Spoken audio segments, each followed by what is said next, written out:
Hello everyone, good morning. আমি সৌমি, আর আমার চ্যানেলের আরও একটি নতুন ব্লগে আপনাদের সবাইকে স্বাগত।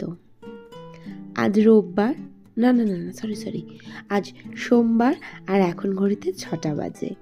সকালের কাজকর্ম পুরো কমপ্লিট হয়নি এখনও, সবে মাত্র উঠেছি আর সোজা এসেছি ছাদে গাছে একটু জল দেব বলে। এখন সকাল বিকেল দুই বেলাই দিতে হয়, তবে বিকেলটা খুব একটা সবসময় আমি কভার করি না। ওই বিকেলবেলা মানে সন্ধ্যাবেলা তো ছাদে উঠি, সেই জন্য।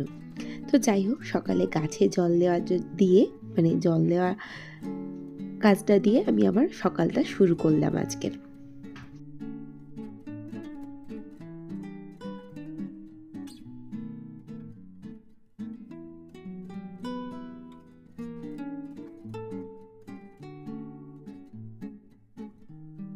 এর আগেও বেশ কয়েকবার বলেছি, আগের মতন তো গাছগুলো মেনটেন করতে পারি না, তাই অতটাও সুন্দর হয় না গাছগুলো।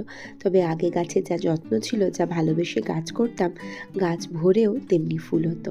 ভালোবাসা দিলেই ভালোবাসা পাওয়া যায়, একদম সোজা হিসাব। তো নিচে নেমে এলাম আর জানালা দরজাগুলো খুলে দিই। ভীষণ গরম লাগছে, কিন্তু সমস্ত জানলা দরজাগুলো খুলে দিলে একটু ঘরে আলো বাতাস খেললে আমার অন্তত ভালো লাগবে। তাই সব জানলা দরজাগুলো একটা একটা করে খুলে দিলাম এবং পরপর সব কাজগুলো শুরু করব। রান্নাঘরটা একটু পরিষ্কার করব। বাসন সেরকম আগোছালো নেই, তবে যেটুকু আছে সেগুলো গোছাবো। ঘরদোর ঝাড় দেওয়া হয়ে গিয়েছিল, আর এবার আমি একটু ঘরদোরটা ভালো করে মুছে নেব।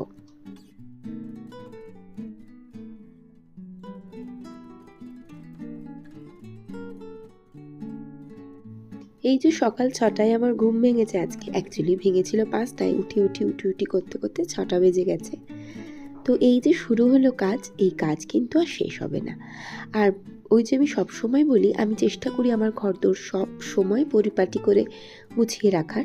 আগোছালো রাখতে আমি একেবারে ভালোবাসি না, আর সব সময়তেই তাই আমি যে আমার ঘরদোর না বেশিরভাগ সময় গোছানো থাকে। আর এই গোছানোর চক্করে না, আমি জানি আমাকে অনেকটা বেশি পরিশ্রম করতে হয় আর কিছু নিয়ম মেনে চলতে হয়।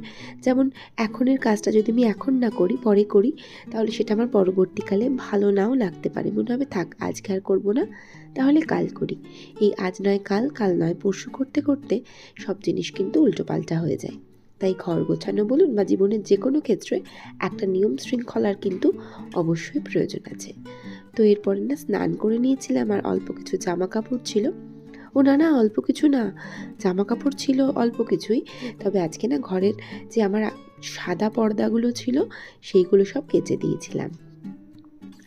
তো এরপরে স্নান কমপ্লিট করে চলে এলাম আয়নার সামনে। একটুখানি সেরাম, একটু ময়েশ্চারাইজার, একটু সানস্ক্রিন ইউজ করব, আর সোজা চলে যাব আমি এখন ঠাকুর ঘরে।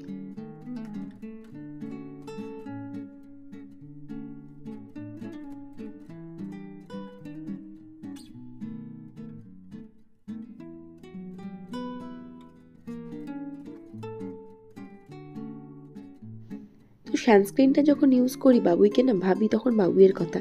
ওকে আমি রোজই বলি, যখন বাইরে যাবি একটু সানস্ক্রিন ইউজ করে যা। ও বলে আমার প্রয়োজনই নেই, ও নাকি এমনি কালোই থাকবে। আমি বলি, না তুই কালো কোথায়, তুই তো একদম ধবধবে ফর্সা। বলবে মানে বাজে কথা বলবেন না, মানে ও জানে ও খুব কালো।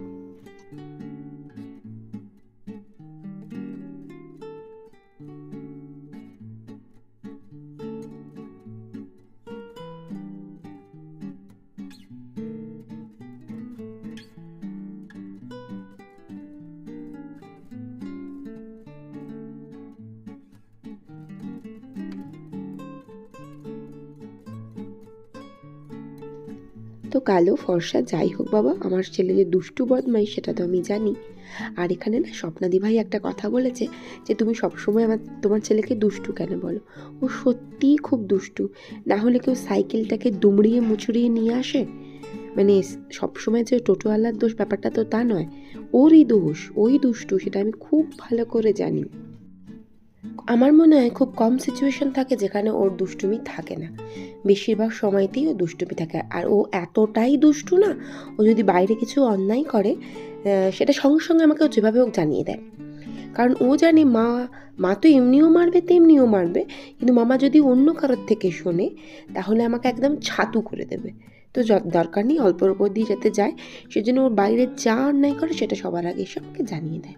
তাহলে ওকে দুষ্টু বলবে না তো কী বলবে মানুষ? ও খুব দুষ্টু। স্কুলের টিচার থেকে ওর বন্ধুদের মা বাবা সবাই জানে ও খুব দুষ্টু। মানে ওকে তো সবাই বলে ওকে দেখলেই মনে হয় দুষ্টু। মানে মানে ওকে যারা খুব কাছ থেকে চেনে না তারা জানে, মানে সবাই আমায় বলে তুমি ওকে সামলাও কী করে? এত বড় 16 বছর বয়স ওর, ও যে কী লেভেলের বদমাইশি করে বাড়িতে সে আমিই একমাত্র জানি। আগে তো মানে আমি মাস 6 আগেকার কথা বলছি, ও আমাকে না এমন অদ্ভুতভাবে ভয় দেখিয়ে দিত যাতে করে আমার মানে আমার শরীর আনচান করে যেত, ও জানে।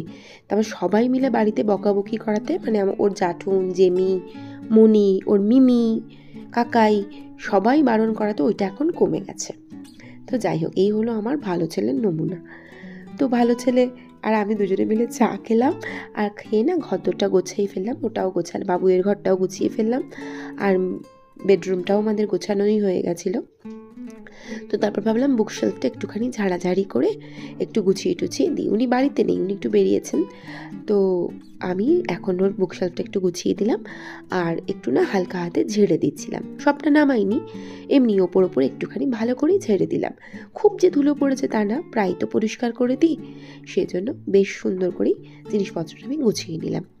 তো আজকে না ব্রেকফাস্টে সেরম কোনো ঝামেলা রাখিনি, একটু পান্তা ভাত আছে, তো সেই অল্প একটুখানি পান্তা ভাত দিয়ে আমার হয়ে যাবে আজকে ব্রেকফাস্ট। তো আমার দুধ পাউরুটি খাবে, এটাই ভেবে রেখেছি। আর বাবুই যেহেতু ঘরে নেই, তো সেজন্য আর ব্রেকফাস্ট করার কোনো ঝামেলাই রাখলাম না। তাহলে ভেবেছিলাম আজকে একটুখানি চালিয়া করব। তো এই যে বুকশেলফ কিন্তু একদম গোছানো হয়ে গেছে, আর ওই যে বললাম না বড় ঘরটাও আমি গুছিয়ে ফেলেছি। তো আপনাদের সঙ্গে একটু শেয়ার করলাম যে হ্যাঁ, আমার বেডরুমটাও একদম গুছিয়ে পরিপাটি করা হয়ে গেছে।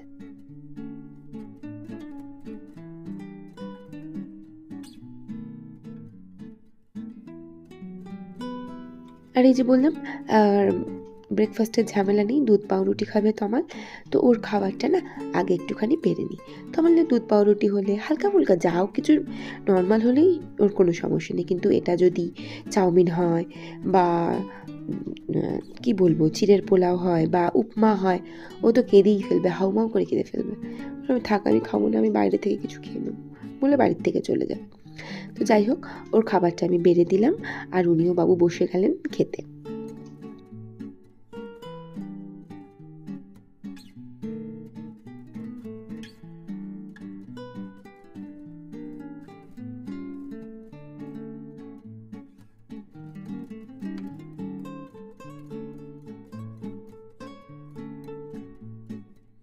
আর আমিও না বসে বসে খাচ্ছিলাম, আমার খাওয়া হয়ে গিয়েছিল। আমি একটু উঠে চলে এলাম, আর কিছু বাসন পড়েছিল, সকালে চায়ের বাসন, এখনের ব্রেকফাস্টের বাসন। তো তমাল খাচ্ছিল, আর আমি না বাসনগুলো সব একটা একটা করে মেজে নিচ্ছিলাম।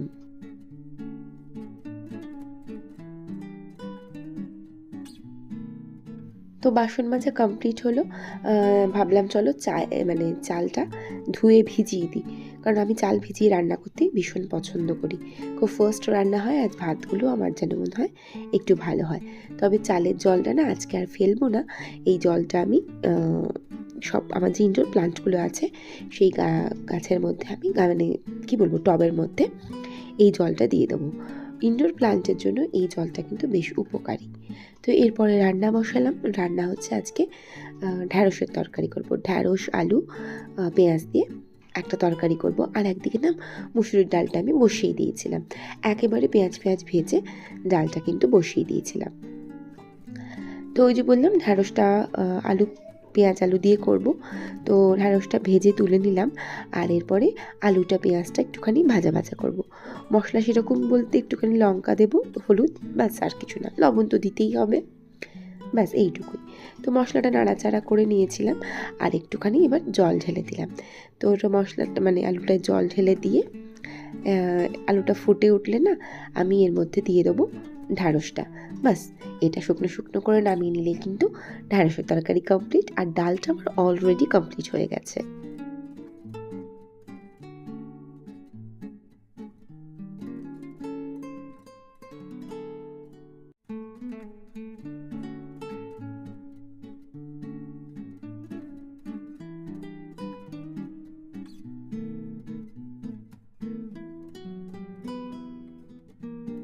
আমি না একটা জিনিস খেয়াল করেছি, বাবুই যখন স্কুলে যায় বা বাড়ি থাকে না, তখন না আমার ভীষণ তাড়াতাড়ি রান্নাবান্না কমপ্লিট হয়ে যায়। আসলে আমার মনে হয় ওর পেছনে এত আমাকে বকর বকর করতে হয় না, সেজন্য আমার রান্নাবান্না হতে হতে প্রায় 1টা 1:30টা বাজে। আর ও যখন থাকে না, আমার ভীষণ তাড়াতাড়ি রান্না হয়ে যায়। তো যাই হোক, রান্না আমার সত্যিই ডাল হয়ে গেছে, তরকারি হয়ে গেছে, ভাতটা একবার ফুটিয়ে নিয়েছি, সেটাও হয়ে গেছে। আর এরপরে তরকারিটাও আমি ঢেলে নিলাম। আর এবারে রান্না বাকি আছে বলতে মাছ হচ্ছে সেই বেলে মাছটা আজকে সর্ষে বাটা পোস্ত দিয়ে করব। তো প্রথমে মাছগুলো আমি ভাজতে দিয়ে দিলাম। আর মাছগুলো বড্ড নরম, ভেঙে যাওয়ার ভীষণ টেনশন থাকে একটা। তো মাছটা ভেজে তুলে নিয়েছিলাম, আর তেলের মধ্যে লঙ্কা, একটুখানি হলুদ, কালো জিরে দিয়ে নাড়াচাড়া করে জল ঢেলে দিয়েছিলাম। আর তারপরে মাছটা তুলে দিয়েছিলাম জলটা ফুটে উঠতে। আর এবারে দিয়ে দিলাম একটু সর্ষে পোস্ত বাটাটা। মাছটাও নামিয়ে নিয়েছিলাম, আর ভাতটাও নামিয়ে নিলাম। মানে ভাতটা হয়ে গিয়েছিল, তো ভাতটা এই পাত্রটার মধ্যে আমি ঢেলে দিলাম।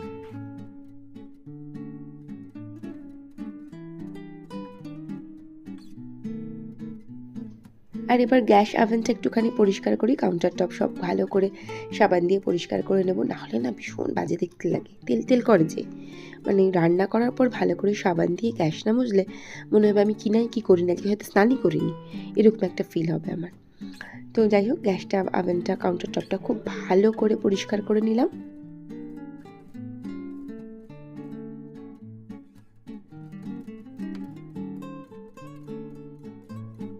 আর আমার ঘরদোর কিন্তু একদম গোছানো পরিপাটি করে কমপ্লিট হয়ে গেছে। ঘর তো আগেই দেখিয়েছিলাম, শেয়ার করেছিলাম আপনাদের সাথে, গোছানো কমপ্লিট। রান্নাঘরও কিন্তু একদম পরিষ্কার করে ফেলেছি, আর ডাইনিংও কিন্তু একদম ঝকঝক করছে। সমস্ত কাজ আমার আজকে টোটাল কমপ্লিট হয়ে গেছে। আর ঘড়িতে এখন শুধুমাত্র বাজে 12টা 15। ব্যাস, এবার আমি একটু শান্তিতে শুয়ে থাকবো, একটু ফোন ঘাঁটবো। বেশ অনেকক্ষণ সময় চলে গেছিলো, আর আমার না ভীষণ জোরে খিদে পেয়েছিল। বাবুকেও খেতে দিয়ে দিয়েছিলাম, আর আমিও না আমার খাবারটা বেড়ে নেব, নিয়ে আমি সোজা খেতে বসে যাব। আবার এরপরে বাবুয়ের আমার পড়তে যাওয়ার আজকে চাকদায়, আর যেহেতু সোমবার, ও চাকদায় একটা পড়া থাকে, তো সেই পড়াটার জন্য বেরিয়ে যাবে। তো আমি ওই যে ভাতটা বেড়ে নিলাম, আর একটু নিয়ে নেবো ঢ্যাঁড়সের তরকারি আর হচ্ছে ডালটা। ব্যাস, খাবারটা আমি আমার বেড়ে নিয়ে শান্তিতে খেতে বসে যাই, জোর খিদে পেয়েছে। তো আমাদের সবারই খাওয়া দাওয়া, সবার নয়, আমার আর বাবুয়ের খাওয়া দাওয়া কমপ্লিট। আর উনি পড়তে বেরিয়ে যাচ্ছেন। আবার ফিরতে ফিরতে বাজবে প্রায় 5:30-6টা তো বাজবেই। তো যাই হোক, উনিও পড়তে বেরিয়ে যাবেন। আর লক্ষ্যবার যাওয়ার সময় বলে দিই, যেহেতু ট্রেনে যায় তো ভীষণ দুষ্টুমি করে, লক্ষ্যবার বলে দিই লক্ষ্মী বাচ্চা হয়ে যাবে কিন্তু। তো বাবুই পড়তে চলে গেল, আর আমি আমার ব্লগটা এখানেই শেষ করলাম। ভালো লাগলে প্লিজ পাশে থেকে যাবেন। ভিডিওটা দেখার জন্য থ্যাংক ইউ সো মাচ। দেখা হচ্ছে নেক্সট ব্লগে। Till then, tata.